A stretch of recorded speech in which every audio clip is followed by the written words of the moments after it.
किस बात के लिए सॉरी? अभी कोई अच्छी केपीपी दे दो, ठीक है? तो तुम स्पैमिंग शुरू कर देते हो, ये क्यों दे दिया, ये क्यों दे दिया, ये क्यों दे दिया, ये नहीं हो रहा है, ये सवाल नहीं हो रहे हैं। कोई अच्छा सवाल कराओ, ठीक है? तो तुम रिपीट रिपीट रिपीट रिपीट, समझ नहीं आया, समझ नहीं आया, समझ नहीं आया, समझ नहीं आया, ठीक है? ये सब करना शुरू कर देते हो, ठीक है? कोई बेसिक से चीज है जो कम से कम 10 बार बता चुका हूँ, जिस पर कम से कम 10 सवाल करा चुका हूँ, एक सिंपल सा कॉमन इंटीग्रेशन से बाहर निकल रहा है, ठीक है? तो तुम उसमें शुरू हो जाते हो, समझ में नहीं आया, ये कैसे हो गया, ये कैसे हो गया, ये कैसे हो गया। क्या करोगे तुम नीट बीट का पेपर देके?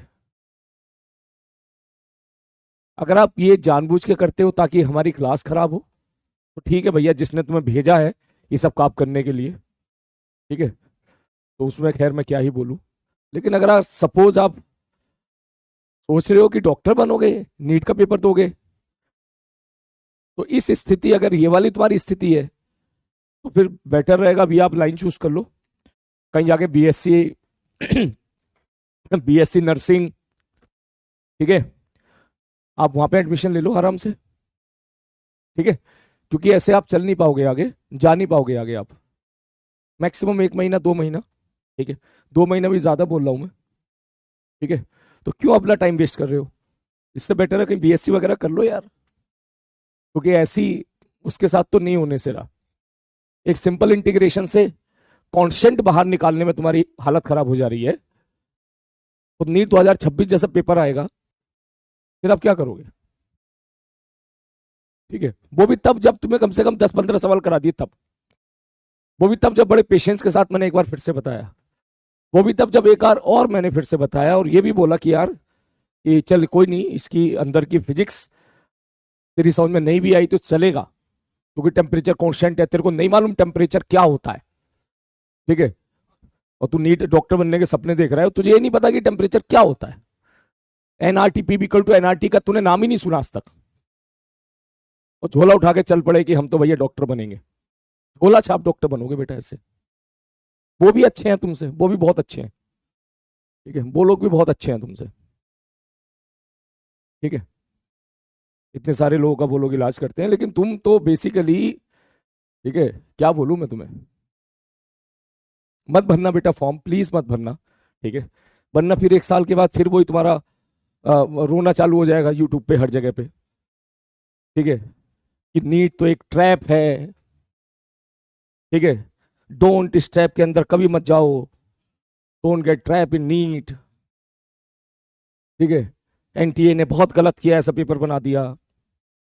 अबे तुम्हारी हैसियत ही यही थी एक्चुअली, इसलिए ऐसा हुआ है। पढ़े होते तो जैसे बाकी बच्चे सेलेक्ट हो रहे हैं वैसे आप भी सेलेक्ट हो रहे होते। सारी बात समझ में, लर्निंग एटीट्यूड, फाइटिंग एटीट्यूड रखा होता, ठीक है, तो बाकी बच्चों की तरह आप भी अच्छा कर रहे होते। यही तो होता है, जब क्लास जब क्लास में टीचर एफर्ट मारता है तब तुम इस तरह की हरकतें करते हो, और जब तुम्हारे कर्मों का फल तुम्हें मिलता है रिजल्ट आने पर, पेपर आने पर, तब तुम सारी दुनिया को दोष देते हो। यही तो होता है। क्या पिछले साल स्पैमिंग नहीं हुई थी? क्या होती थी? पिछले साल भी होती थी, हाँ इस लेवल की नहीं होती थी, होती थी। लेकिन नीट 2026 के पेपर ने तेल निकाल दिया उन सारे स्पैमर के, बढ़िया तरीके से, बढ़िया तरीके से। उसमें से किसी ने भी अपने अंदर झांक के नहीं देखा होगा कि भाई उन्होंने क्या किया था उस पल, जब इस बैच का पढ़ने वाला बच्चा क्या कर रहा था, उन्होंने अपने अंदर किसी ने नहीं देखा होगा। सारी कमी एनटी के अंदर निकाली। पेपर तुमने ऐसा कैसे बनाया? इतना टफ पेपर क्यों बनाया? 1.5 घंटे का पेपर क्यों बनाया? फलाना पेपर क्यों बनाया? ढिंकाना पेपर क्यों बनाया? ठीक है, मैं वही तो बता रहा हूं। तो मैं आपको एक सही सलाह दे रहा हूं बेटा, अगर आपकी इतनी कई गुजरी हालत है तो प्लीज ये रास्ता छोड़ दो, कुछ और लाइफ में ट्राई कर लो। हो सकता है वहां पे कुछ, तुम बहुत बड़े बकैत हो तो जाके और दूसरी लाइन चूज करो ना जिसमें तुम्हारी बकैती का यूज हो। अरे बात सुन में, तुम अगर बहुत अच्छी टाइपिंग कर सकते हो, ठीक है, तो और रास्ता चूज कर सकते हो जिसमें आपकी टाइपिंग स्किल चेक हो जाएगी। कॉल सेंटर पे जॉब कर सकते हो, कॉल सेंटर पे कॉल लगा सकते हो, ठीक है? ऐसा तो नहीं है हर काम अच्छा होता है, लेकिन एटलीस्ट इस तरीके से नीट तो क्लियर नहीं कर पाओगे, है ना? टाइपिस्ट बन सकते हो, बिल्कुल बन सकते हो। ठीक है, तो वो आपका जो हुनर है, आप उस हुनर का इस्तेमाल उस जगह करो ना जहां उसका फायदा हो, क्योंकि यहां कुछ नहीं होगा बेटा।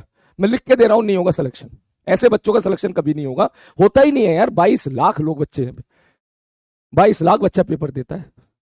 4 लाख, पूरी 4 लाख बच्चा उसमें ऐसा होता है जो दिन रात एक कर देता है, सब कुछ भुला देता है, सब कुछ सारे डिस्ट्रक्शन हटा देता है, दिन रात मेहनत करता है, भर भर के क्वेश्चन लगाता है।